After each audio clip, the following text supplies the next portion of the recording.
हमारे साथ खास मेहमान भी जुड़ गए हैं। मैं तारुफ आपका करवा दूं। भावना जैन हमारे साथ कांग्रेस से जुड़ गई हैं। मनोज यादव से मैं आपका तारुफ करा चुकी हूं। राजीव जेटली हमारे साथ लगातार बीजेपी की तरफ से बने हुए हैं। अभिषेक झा हमारे साथ जेडीयू से जुड़ रहे हैं। तो राजीव जेटली जी, मैं पहले आपके पास आ रही हूं। अब एनडीए के सामने पीडीए लाने की तैयारी में ये विपक्षी एकता मिशन दिख रहा है। चलिए, समझ में आता है आपने 2019 का चुनाव राष्ट्रवाद के नाम पर लड़ा क्योंकि आपके पास वो राष्ट्रवाद के मुद्दे थे। पुलवामा, उरी, वो सब था। धारा 370 हटाना, वो सब था।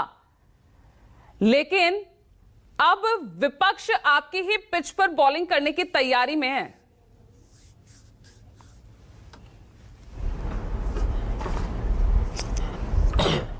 नहीं, हमारी पिच पे कैसे बॉलिंग की जा सकती है? मतलब आप कह रही हैं आपकी पिच पर बॉलिंग करने के लिए तैयारी में है।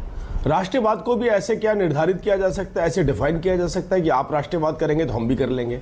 अगर आप राष्ट्रवादी हैं, आप देश से प्यार करते हैं, तो हम भी करना शुरू कर देंगे।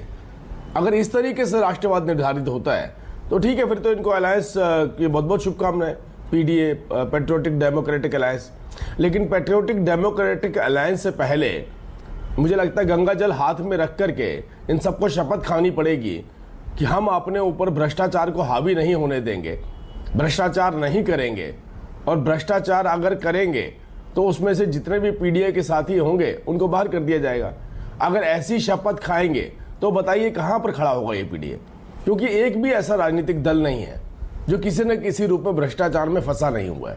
पहले देश के साथ गद्दारी करना तो कम करिए, ये देश के साथ गद्दारी करना तो बंद कीजिए। देश को ये बताइए तो सही, हाँ हम भी इस देश से प्यार करते हैं, हमारा भी इस देश के ऊपर अधिकार है, हम देश की जनता को देना चाहते हैं। कहाँ बात हो रही है बताइए? एक साल से कहीं देश की बात हुई, जनता की बात हुई? एक साल से आप देखें, कभी गठबंधन, कभी महागठबंधन, कभी ठग गठबंधन, कभी छोटा, कभी बड़ा, ये गठबंधन के नाम लिए जा रहे हैं। आप पीडीए पे आ गए। तो आप करिए, आपने जैसे भी अलायंस करने आप करिए, आपको शुभकामनाएं आपके अलायंस की। लेकिन मुख्य मुद्दा क्या है? कभी कभी कोई तो राजनीतिक पार्टी निकल करके बोले, बहुत सारे मुद्दे हैं जनता से जुड़े हुए, सड़कें हैं, बिजली है, पानी है, मुफ्त इलाज है, इंफ्रास्ट्रक्चर है, रेलवे है, सड़क सुविधाएं हैं, मतलब गरीबों के लिए घर है। कोई तो राजनीतिक पार्टी बाहर निकल के बोले और बोले कि देखिए ये हमने इतना दिया था और आपने इतना दिया। इतना बड़ा फर्क, इतना बड़ा बदलाव, बावजूद उसके देश की रक्षा, देश के सैनिक, देश, देखिए सबसे इंपॉर्टेंट बात, सबसे पहला व्यक्ति कौन होता है जिसको सबसे बड़ा एहसास होता है कि मेरी सरकार मेरे पीछे खड़ी है कि नहीं खड़ी है? वो होता है हमारा सैनिक। और हमारा सैनिक सरहदों पे खड़ा होकर अपने आप को महफूज समझता है। उसे मालूम है कि मेरे प्रधानमंत्री मेरे पीछे खड़े हैं, मेरे कंधे पर हाथ रख के खड़े हैं और मुझे छूट दे रखी है कि आपको सरेंडर करने की जरूरत नहीं है। हम लड़ाई किसी से नहीं चाहते, लेकिन कोई आपको दबाए तो उसका माकूल जवाब भी आप दे सकते हैं। ये बहुत बड़े बदलाव जो देश के अंदर देखे हैं ना, देश की जनता ने, देश के प्रधानमंत्री ने देश के सैनिकों को दिखाए हैं, देश के गरीबों को दिखाए हैं।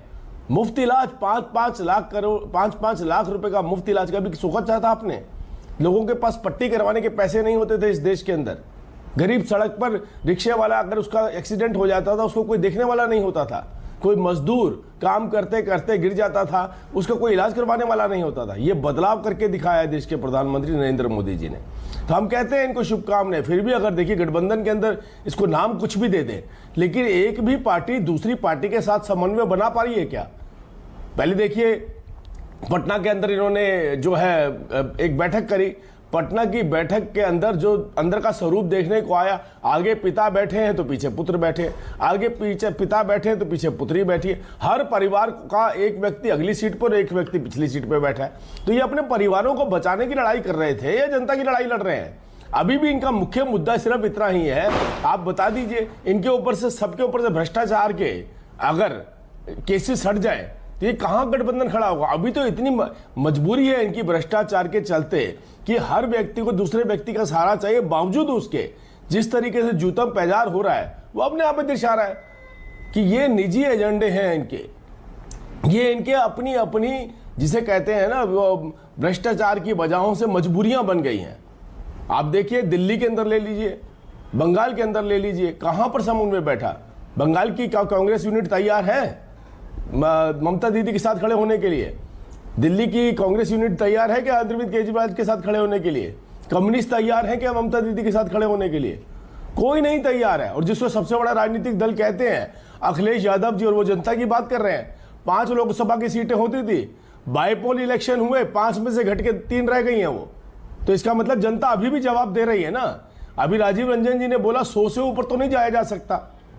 अगर मैं मानता हूं कि हम 95 पे थे, तो 95 में भी तो जो राजनीतिक पार्टियों ने सीटें ली थी हमसे, वो भी तो अब नीचे घटी है ना। तो सबसे ज्यादा लोकसभा क्षेत्रों वाली सीट उत्तर प्रदेश के अंदर भी भारतीय जनता पार्टी ने दोबारा से परचम लहराया। तो ये पीडीए इनकी की शुभकामनाएं। लेकिन देखिए, मैं कह रहा हूं जनता को मत भूलिए, 1 साल से हम एक ही डिबेट कर रहे हैं। ये कहां मिलेंगे, कब मिलेंगे, पटना मिलेंगे, शिमला मिलेंगे, कसौली मिलेंगे, बेंगलोर मिलेंगे, कहां मिलेंगे, केवल यही चर्चाएं चल रही हैं। हम अभी भी देश के प्रधानमंत्री, हमारा एक एक मंडल लेवल का अधिकारी, हमारे सांसद, हमारे विधायक, हमारे कैबिनेट मंत्री, हर व्यक्ति, हर नेता सड़क पर है, जनता के साथ जुड़ाव कर रहा है, जनता के साथ वो अकाउंटेबिलिटी और डिलीवरी की चर्चाएं कर रहा है। और ये चर्चाएं क्या कर रहे हैं? अपने परिवार बचाने की कर रहे हैं, ये अपने भ्रष्टाचार के बचाव में कर रहे हैं। तो ऐसे गठबंधन को नाम कुछ भी दे दिया जाए, उससे वो देशभक्त नहीं हो जाता है। देशभक्ति दिखानी है तो पहले, अब पहली जो उनसे मुझे लगता है जो नेक्स्ट मीटिंग होगी, हाथ में गंगा जल उठाएं और बोले, पहला तो हम ये कसम खाते हैं कि हम भ्रष्टाचार से दूर दूर तक दूरी बनाएंगे, भ्रष्टाचार हम अपने करीब भी नहीं आने देंगे। लेकिन भ्रष्टाचार छोड़ेंगे तो सर्वाइव कैसे करेंगे ये लोग?